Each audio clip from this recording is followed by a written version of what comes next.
সুপ্রিয় দর্শক মণ্ডলী, সমসাময়িক বিষয়ে টকশো দৃষ্টিতে আপনাদেরকে জানাই অনেক অনেক প্রীতি ও শুভেচ্ছা। সাথে আছি আমি শাহারুল ইসলাম। আপনারা জানেন আমরা এই অনুষ্ঠানে শিক্ষা, স্বাস্থ্য, গণতন্ত্র, রাজনীতি, জাতীয় সংসদ, পিয়ার পদ্ধতি বিভিন্ন বিষয় নিয়েই কথা বলি। আজকে আমরা কথা বলবো বাংলাদেশের বর্তমান রাজনৈতিক অবস্থা এবং আগামী জাতীয় সংসদ নির্বাচন। আর এ বিষয়ে কথা বলবার জন্য আমরা স্টুডিওতে আমন্ত্রণ জানিয়েছি কৃষিবিদ মোহাম্মদ মনোয়ারুল ইসলাম এনাম, যুগ্ম মহাসচিব ও স্থায়ী কমিটির সদস্য, জিয়া পরিষদ। আপনাকে আমাদের স্টুডিওতে স্বাগত। আমাকে আপনার স্টুডিওতে ডাকার জন্য আপনাকে ধন্যবাদ এবং দেশের সহ দেশের বাইরে এবং আমার জন্মভূমি ঈশ্বরদী থানার যারা আমার কথা শুনছেন তাদের প্রতি কৃতজ্ঞতা জ্ঞাপন করছি। আগামী ফেব্রুয়ারিতে জাতীয় সংসদ নির্বাচন অনুষ্ঠিত হবে। আপনি যেহেতু একজন বিএনপির অন্যতম নেতা, আপনার কাছে জানতে চাই আগামী জাতীয় সংসদ নির্বাচনকে সামনে রেখে বিএনপি কিভাবে কার্যক্রম চালিয়ে যাচ্ছে। দেখেন, বাংলাদেশ জাতীয়বাদী দলের একটি মূল্যবান গুপ্তধন আছে। আমার বাবা যদি কোনো গুপ্তধন রেখে যায় সেটার প্রতি আমার একটা বড় আকর্ষণ থাকবে আমাদের। তো সেই গুপ্তধনটাকে এখন ব্যবহার করতে হবে। সেই গুপ্তধনটা কি? সেই গুপ্তধনটা হলো জাতীয়বাদী দলের প্রতিষ্ঠাতা, স্বনির্ভর বাংলাদেশের রূপকার, সেক্টর কমান্ডার, বীর মুক্তিযোদ্ধা শহীদ প্রেসিডেন্ট জিয়াউর রহমান।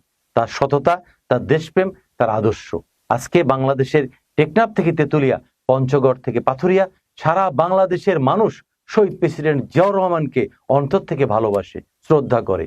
এই কারণে আমি মনে করি শহীদ প্রেসিডেন্ট জিয়াউর রহমানকে যত ডিসপ্লে করতে পারবে জাতীয়বাদী দল, তত জাতীয়বাদী দল জনপ্রিয়তা লাভ করবে। দেখেন, আমাদের নেত্রী, দেশনেত্রী বেগম খালেদা জিয়া, উনি জেলে থাকা অবস্থায় তার বড় বোন মারা গিয়েছে। উনি পার্টি অফিসে বন্দী থাকা অবস্থায় তার আদরের ছোট ছেলে মারা গিয়েছে এবং তিনি অল্প বয়সেই তার স্বামী হারিয়েছেন, বিধবা হয়েছেন। তারপরেও কিন্তু তিনি বাংলাদেশের জন্য, বাংলাদেশের স্বাধীনতার জন্য, বাংলাদেশের গণতন্ত্রের জন্য তিনি কিন্তু কোনো আপোষ করেননি। তিনি সবসময় বলেছে, পৃথিবীতে আমার কোনো ঠিকানা নাই, আমার একমাত্র ঠিকানাই হলো বাংলাদেশ। আমি এখান থেকে জন্মগ্রহণ করেছি, এখানে আমি মৃত্যুবরণ করতে চাই। দেখেন, আমাদের ভারপ্রাপ্ত চেয়ারম্যান বিএনপির আমার নেতা জনাব তারেক রহমান মিথ্যা মামলার কারণে, ফ্যাসিবাদী সরকারের মিথ্যা মামলা দেওয়ার কারণে তিনি দীর্ঘদিন প্রবাসে অবস্থান করছেন এবং তার নিজের আপন ছোট ভাই, আদরের ছোট ভাই মারা যাওয়ার পরেও তার জানাজায় সে সশরীরে অংশগ্রহণ করতে পারে নাই এবং তিনি বিদেশ থেকেই বাংলাদেশে গণতন্ত্র পুনর্গঠন করার জন্য তিনি সংগ্রাম করে যাচ্ছেন, নেতৃত্ব দিয়েছেন এবং বাংলাদেশের মানুষের সুখে দুঃখে তিনি তাদের পাশে দাঁড়িয়েছেন এবং তার প্রতি বাংলাদেশের মানুষের এখন একটা বড় আস্থা এবং বাংলাদেশকে সামনের দিকে এগিয়ে নেওয়ার জন্য তার একটা বড় আস্থা হলো এখন তারেক রহমান, শহীদ প্রেসিডেন্ট জিয়াউর রহমানের ডুপ্লিকেট।